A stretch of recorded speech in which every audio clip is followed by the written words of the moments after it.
Hey everyone, it's Carissa Wiley. Thanks for joining me today. Today I am sharing a card featuring the Pinkfresh Studio Holiday Vibes 6x6 pattern paper pad and this Pinkfresh Studio Happy Hugs stamp and coordinating die set. And I think these two little bears wrapped up in that big old giant scarf are adorable. And later on, I'll be adding a little bit of pattern paper to this card to make it feel even more festive. Now, depending on the pattern papers that you choose and the color scheme that you choose, this could definitely be kind of an everyday card that you share during the winter time. But the pattern papers I'm using are decidedly holiday, so this is going to be the holiday version of this card. So I started by stamping my bears in a Copic-friendly black ink, and then I'm stamping the background in some Catherine Pooler Daydream ink.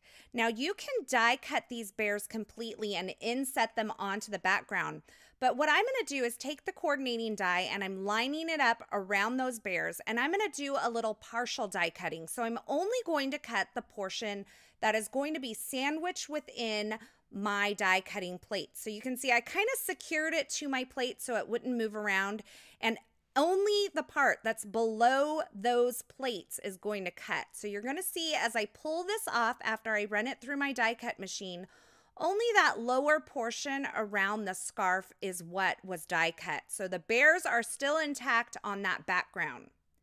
Now I'm going to take this over to my trimmer and I am lining up the background along that aluminum rail, and I'm just trimming around it. Because I didn't stamp this straight onto my card stock here, I am just using my trimmer and kind of eyeballing it along that rail. I wasn't butting it up against the edge of my trimmer. Now for this lower portion where we did the partial die cutting, I'm going to cut from each end right up to that die cut line, and you're going to see I'm left with this image and that partial die cutting around the scarves. Now for the pattern paper today, I'm using the new Pinkfresh Studio Holiday Vibes 6x6 pattern paper pad, and I'm just kind of flipping you through this so you can see all the colors and patterns that are included in this pattern paper pack. And you can see I have the one set out already that has all those kind of labels and greetings on that. And I'm just going to take this to my trimmer and I'm trimming out this little portion here that looks kind of like a postage or mailing kind of label here. I just trimmed it down using my trimmer, and then I did have to do a little cleanup work with my scissors because, believe it or not, I am not perfect. But no harm, no foul. And then I am going to take the Snuggle is Real sentiment and stamp that in some black ink onto that postage label. Now I've sped up the Copic coloring here because the Copic coloring is not really the focus of my video today. It's more about choosing the pattern papers. But I know that many of you are a fan of watching the coloring, so I went ahead and left it in and I've just sped it up. Now this bear on the left-hand side, it's going to be a little bit lighter than the bear on the right-hand side with the hat. So I've just started out with one lighter Copic marker, and then I am going to work with the same color family on the other bear, but I'm going to take it one shade darker. So I started with an E30 on the lighter bear, and I started with an E31 on the darker bear. And I'm really just keeping the coloring simple. I'm starting out with my lightest marker. I'm adding my darkest in the deepest, darkest, shadowy places. I'm blending out with the medium and then going over all of that with the lightest marker again. Now for the scarf, I'm using R01, R05, and R08. So I've added the R01 in the darkest areas. That's going to keep my lightest areas the lightest because I haven't put a complete wash of color over the entire scarf. And just where I've added that lightest marker, I'm going in with my darkest marker. Then I'm going to come in with the R05, which is my medium shade, and I'm going to blend out that darkest marker. Now, because there is such a big gap between the R01 and the R05, I'm going to do a little tip-to-tip blending. So I'm going to take my R01 and I'm going to touch the tip of that marker to the R05 and I'm going to blend that out. And that's just going to create a better transition between the R01 and the R05 marker. And then I'll just blend over the entire thing with the R01 on its own. So once I have these elements ready, I'm going to start choosing some pattern papers. And I've started out with this red kind of chevron sweater kind of pattern here, and I'm cutting a large strip of that. I am then taking this and I'm kind of butting this up against some different patterns within this pattern paper pad. Because that large red chevron is a large scale pattern paper, I want to make sure that the next pattern paper that I choose is a little bit smaller in scale.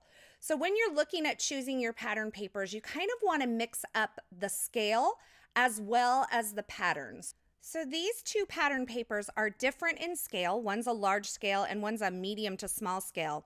And they're also completely different patterns. I didn't choose two chevrons. I didn't choose two stripes or two polka dots. A lot of times, even if the scales are different, if you try to mix patterns that are too similar, they'll often fight with each other on the card. Now, the other thing I want to mention is that when you choose pattern papers that are within a collection, you know that the colors are going to work together because they're designed by a professional designer to work together.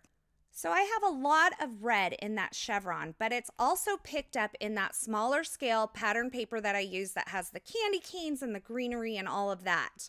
So I know that those tones of red are going to work well together because they come from within the same collection. They're not going to fight each other. Now you can see I also have this little label that I'm attaching here. That works well because it came from within that collection. I don't have some funky tone of red that's kind of fighting my other tones. And for the embellishments, I chose the coordinating enamel dots here. And I'm going to use some of the different colors that are in that smaller scale pattern paper that I use, and I'm going to pull them out by adding a little bit of embellishment with those colors. So I have this lighter green and the pink that I'm kind of pulling out from that pattern paper with my accents here. Now, once I have these all adhered onto my card, I am going to attach this card front to a card base using some foam adhesive. And I'm going to add some details here. I added a little bit of crystal glaze over that heart that's above the two bears. And I'm also using a liquid applique pen here. And I'm just filling in those snowflakes that are, or I guess they could be stars, but for me, they're snow.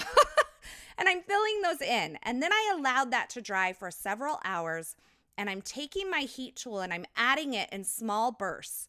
And when you do that, that liquid applique puffs up and gives a ton of dimension. It is such a fun accent to your winter cards. It also works great for like fur on Santa hats as well. It's just a really fun way to finish off your cards. Now, I completed this one card. It came together so quick and easy because those pattern papers add a lot of oomph to a very simple design. And I went ahead and created a second card featuring pattern paper from the Holiday Vibes 6x6 pattern paper pad. And I'll be sharing more about that card over in the coordinating blog post. I'm going to share a couple more tips about how I chose those pattern papers to kind of work together. As always, I will have links to the featured supplies in the description at YouTube, so be sure to check that out if you're looking for anything specific. And here's a little sneak at that other card that I created using just pattern paper pretty much. As always, thanks for stopping by and hanging out with me today. I hope you enjoyed these projects. If you did, be sure to give this video a thumbs up and don't forget to subscribe and hit that notification bell so you won't miss any future card making and paper crafting video tutorials. Thanks for watching, and until next time, I hope you have a fabulous day.